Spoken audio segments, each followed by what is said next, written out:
کہ خان صاحب نے ایک اینٹی امریکنزم کے خلاف بھی ایک جو اینٹی امریکنزم اس چیز کو اس کو فرنٹ لائن بنا لیا ہے اور اس پہ امریکہ خاموش ہے. اس کے اوپر نہ بولا جا رہا ہے, نہ کلیریفیکیشن دی جا رہی ہے, نہ ان کو کہا جا رہا ہے کہ please don't cross the red line, we are not involved in it. بالکل صحیح کہہ رہے ہیں طاہر صاحب. ایک بات بتائیں, یہ جو سچویشن ہمارے ہاں ڈیولپ ہو گئی ہے کہ ہم تو مانگ رہے ہیں پیسے کبھی مڈل ایسٹ سے کبھی چائنا سے, اور ادھر بھارت جو ہے وہ کوارڈ میں امریکہ آسٹریلیا کے ساتھ مل کے برابری کی بات کر رہا ہے. انہوں نے آج طارر صاحب وہاں انڈو پیسفک اکنامک فورم کا جو بنیاد رکھتی ہے, اور ساتھ میں انہوں نے 13 ممالک جو ہے ان کو رکھا ہے. طارر صاحب پاکستان بھی تو ایک نیول پار ہے. بات ہو رہی ہے جی کہ ہم انڈین اوشن تک ایکسیس ہماری ہے, ہماری نیوی بھی مضبوط ہے. طارر صاحب ہمیں کیا یہ اچھا نہ ہوتا کہ ہم مڈل ایسٹ سے نکل کے انڈین اوشن کی طرف چلتے, وہاں پہ جتنی مضبوط اکانومیز ہیں, ملیشیا ہے, انڈونیشیا ہے, اس کے بعد ہانگ کانگ, سنگاپور, یہ سارے جو ممالک تھے, اس طرح آسٹریلیا, نیچے نیوزی لینڈ. طارر صاحب ہم بھی اس کا حصہ بن جاتے, بجائے اس کے کہ ہم سارا ٹائم افغانستان دیکھیں. ادھر بھارت جو ہے آج امریکہ کے ساتھ بیٹھ کے تو مستقبل کی باتیں کر رہا ہے. بائیڈن صاحب نے طارر صاحب کہا ہے, انہوں نے کہا we are going to write new rules of international order. یہ آج انہوں نے وہاں جاپان میں بیٹھ کے کہا ہے, اور ہم یہاں پہ ایک دوسرے کو مارنے بنانے کی باتیں کر رہے ہیں. ہم کیوں اس طرف نہ مڑ سکے؟ ہم سے کیا غلطی ہوئی کہ بھارت آج آگے نکل گیا ہم سے اتنا؟ اس کی بھی ایک لمبی ہسٹری موجود ہے. میں اس پہ تھوڑا سا بولنا چاہوں گا اس حوالے سے کہ آپ خواب دیکھتے ہیں لیکن اس کو ڈلیور نہیں کر پاتے, اس میں کرپشن آڑے آ جاتی ہے. آپ نے سی پیک کے ڈرامے کو جوائن کیا, it was a huge opportunity اگر دیکھا جائے, لیکن آپ نے وہاں سے بھی $26 بلین ان کا لوٹا چائنیز کا. اور دوسرا اس کے بعد آپ نے اس پہ پھر بات کروں گا نیشنلزم کی. آپ نے ان کو کہا کہ ہم آپ کی جان و مال کی ضمانت دیں گے, آپ نہیں دے سکے, ڈلیور نہیں کر پائے. تو ہمیشہ کاروبار بعد میں شروع ہوتا ہے, لا اینڈ آرڈر کے حالات پہلے ہوتے ہیں.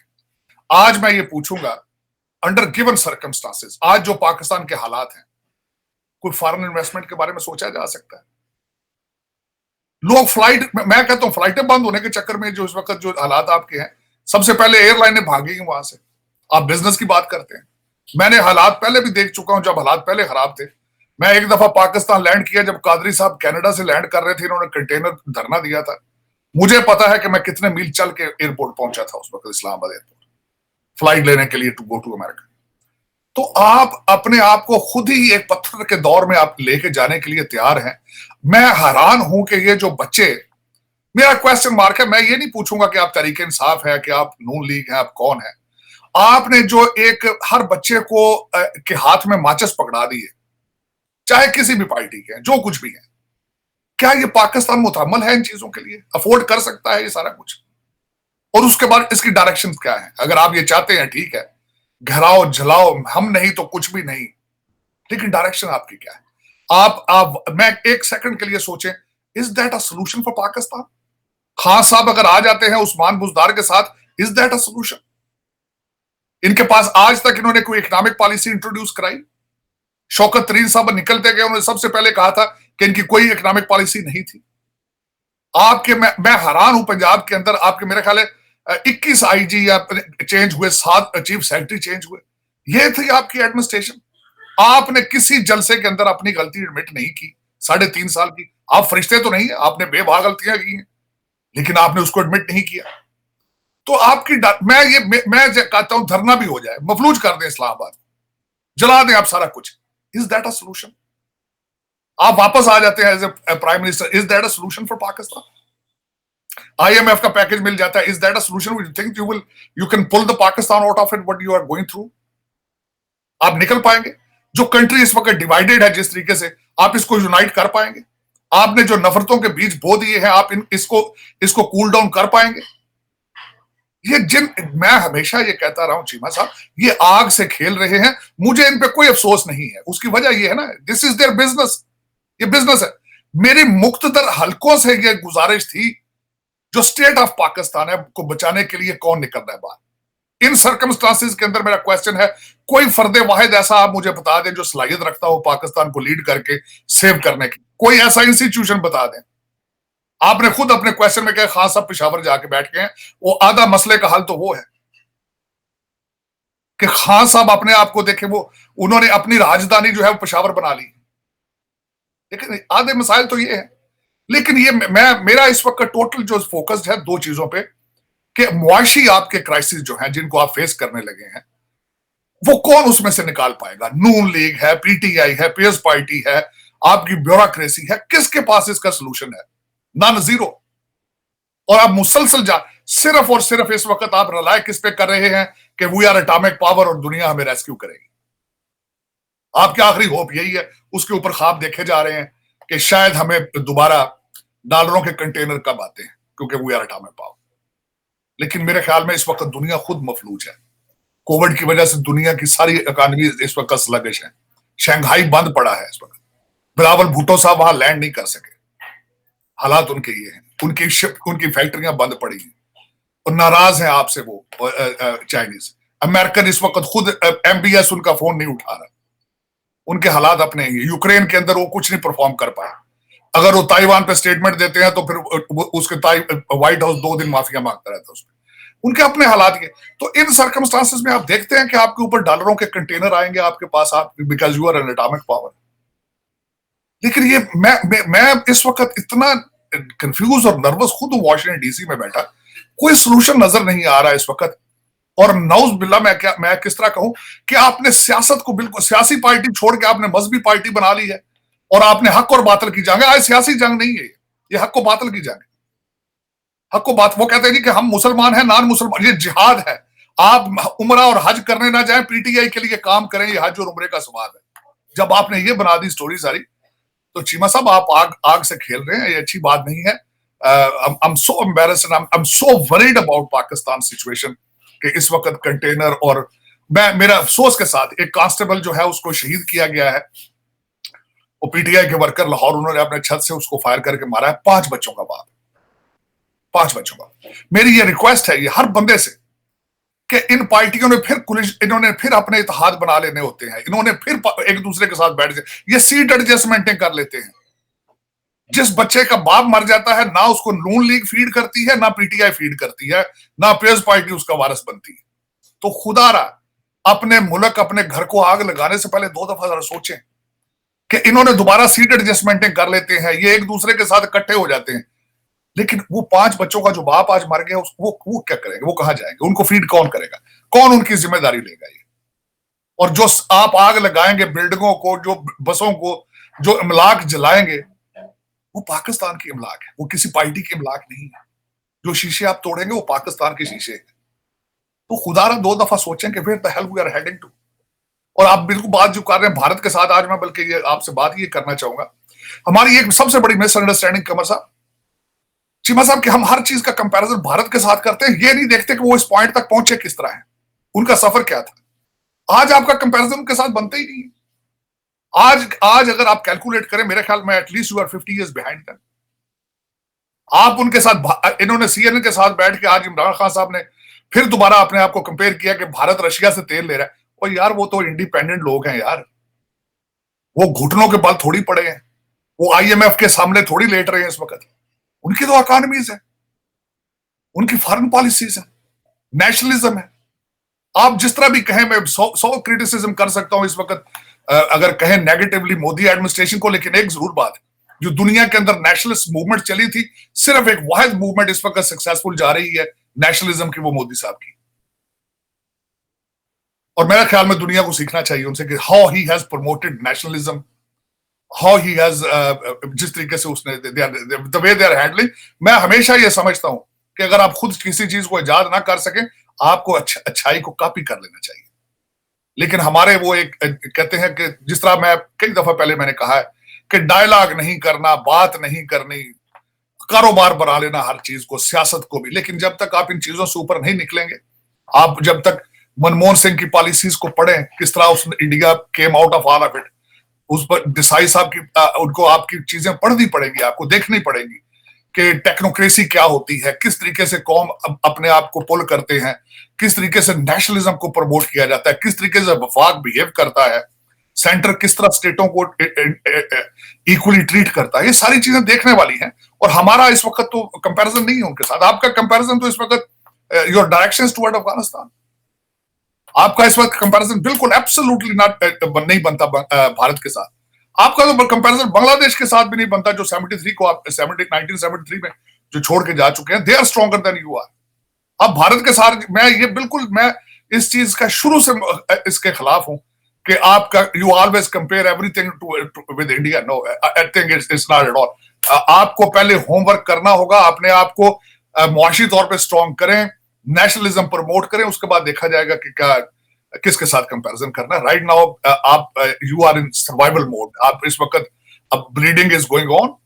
بلیڈنگ روکیں سب سے پہلے, اور اس کے بعد ڈائگنوسٹک ہوتا ہے اور آپ کے علاج. تب جب بھی کوئی پیشنٹ آئی آر میں جاتا ہے چیما صاحب, سب سے پہلے بلیڈنگ روکی جاتی ہے.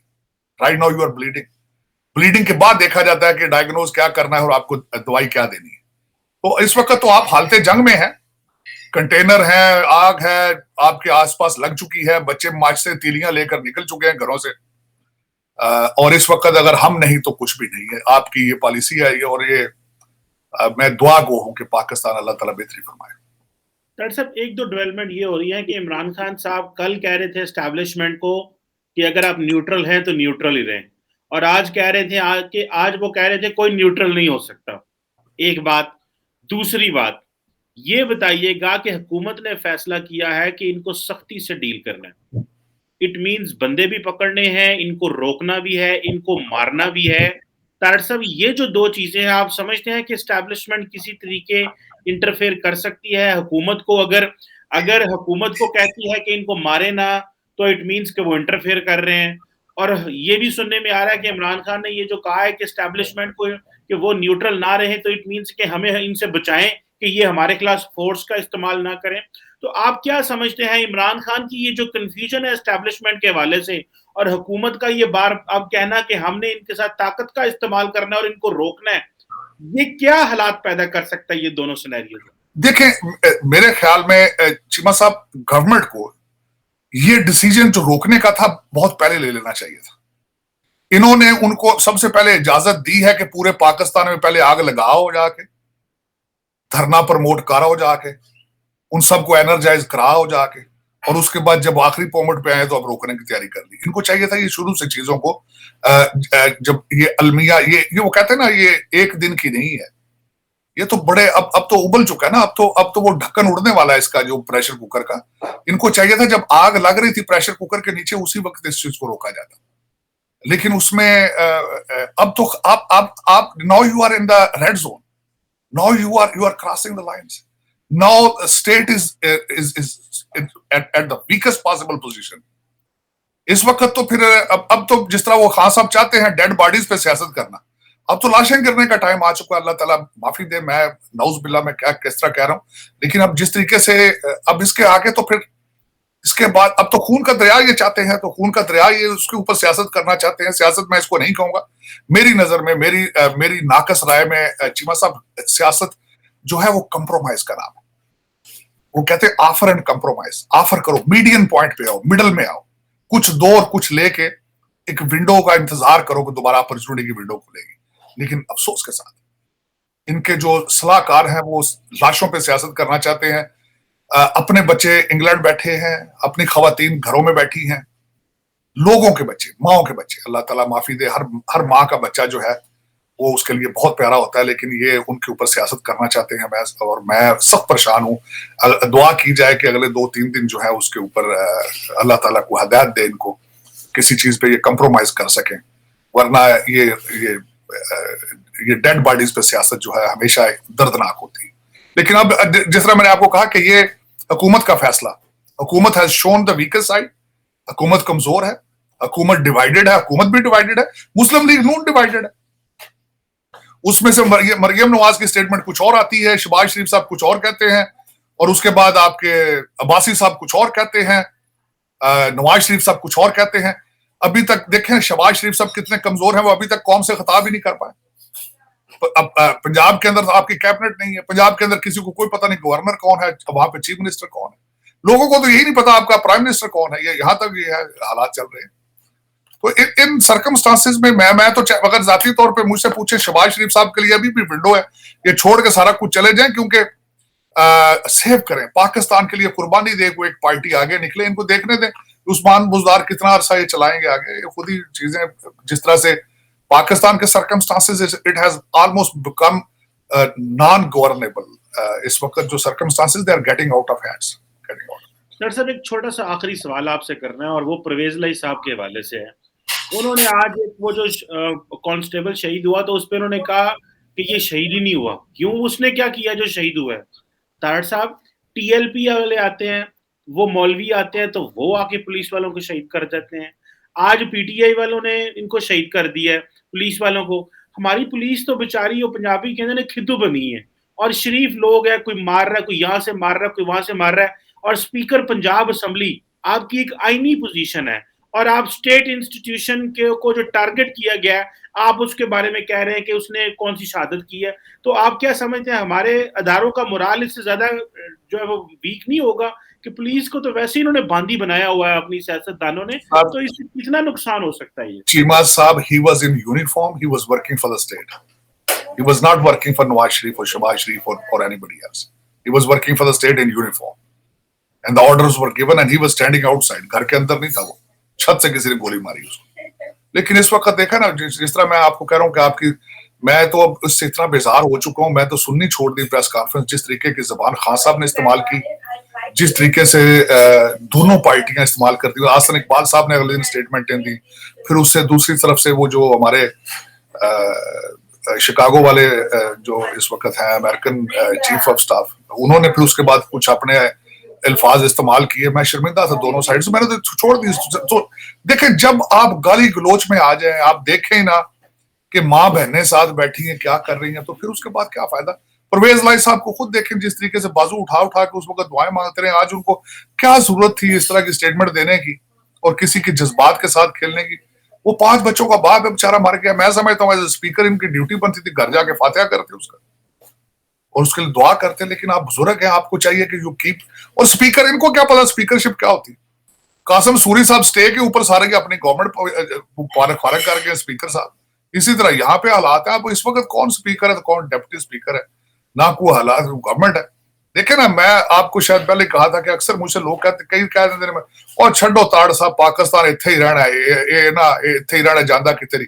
میں کہ صومالیہ کتے گیا جے, افغانستان کتے گیا جے, افغانستان اسٹل دے فلایا گیا ان کا, طالبانہ دے نسی آ گئے چھڈا جے ساڈا. اور میں آپ بات کر رہے کمپیرزن کی. چیمہ صاحب آپ میں ارلی آپ نے کہا کہ بھارت سے کمپیرزن پاکستان ٹریڈ کیوں نہیں کر رہا. چیمہ صاحب 10 سے 15 ہزار طالبان ہیں اور انہوں نے آپ کا انہوں نے کھانا پینا بند کر دیا, آپ کو انہوں نے مفلوج کر کے رکھ دیا. آپ ان سے جا کے معافیا مانگتے پھر رہے ہیں. آپ کہتے ہیں کہ اب ٹریڈ کریں گے, آپ کہتے ہیں کہ ادھر آ کے انویسٹمنٹ کرو. ہر جگہ سے تھریٹ آ رہی ہے, آپ حالت جنگ میں آپ. اب آج کا پٹرول ہے, کل کا پتہ نہیں ہے. خان صاحب نے سی این این کے انٹرویو میں کہا کہ میں 30% میں اس غریب ملک کے لیے 30% ڈسکاؤنٹ پر تیل اور گندم لینے جا رہا تھا رشیا. خان صاحب کس کوئی سنگل آپ میمورینڈم دکھا دیں سائن ہوا ہو, کوئی آفر دکھا دیں لوگوں کو جو 30%, اور دوسرا آپ کے پاس پیسے تھے لینے کے لیے چیزیں. میں حیران ہوتا رہتا ہوں خان صاحب نے دنیا. بلکہ آج میں بتا رہا تھا یہاں پہ کیپٹل ہل کیا ایک نیوز پیپر ہے دی ہل, جنہوں نے ان کے بارے میں لکھا ہے آرٹیکل کہ انہوں نے کہا کہ جو امریکن جو ڈپلومیٹ ہے اس کو نکالا جائے, سیک کیا جائے اس کو. اور خان صاحب نے پھر وہ سی این این پہ وہی سٹوریاں آپ نے, خان صاحب نے خود اپنی سپیچز میں کہا کہ مجھے پچھلی گرمیوں کا پتا تھا میرے خلاف سازش ہو رہی ہے. رشیا تو آپ اس سال گئے ہیں ابھی 2 مہینے پہلے, تو جب آپ کو یہ پتا تھا کہ پچھلے سال سے آپ کے خلاف ووٹ آف نو کانفیڈنس آ رہا ہے, تو پھر امریکنوں کو کیوں بدنام کر رہے ہیں آپ؟